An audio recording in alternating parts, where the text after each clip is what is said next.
Coral පර මේවා සාගරයේ වැසි වනාන්තර ලෙසින් හඳුන්වනු ලැබේ. කොරල් පර මුහුදු පතුලේ 0.1කටත් වඩා අඩු ප්‍රමාණයක් ආවරණය කරයි. නමුත් මෙය සාගර ජීවීන්ගෙන් අවම වශයෙන් 25%කටවත් නිවහන සපයයි. කොරල් පරයක් නිර්මාණය වන්නේ පොලිප් ජීවියා හෙවත් බුහුබාවල් ලෙස හඳුන්වනු ලබන ඉතා කුඩා ජීවීන්ගේ ක්‍රියාකාරීත්වය. පොලිප් ජීවියා යනු අපෘෂ්ඨවංශක ගණයට අයත් කුඩා මුදු සතෙකි. සාමාන්‍යයෙන් කොරල් පර වැඩි වශයෙන් දක්නට ලැබෙන්නේ සමකයට ආසන්න නිවර්තන කලාපවලයි.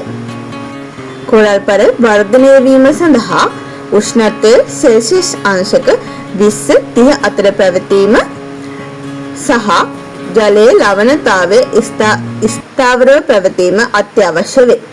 එමෙන්ම කොරල් පර වැඩිවීම සඳහා ප්‍රභාසංශ්ලේෂණ ක්‍රියාවලිය අවශ්‍ය නිසා සූර්යාලෝකය හොඳින් ලැබිය යුතුය.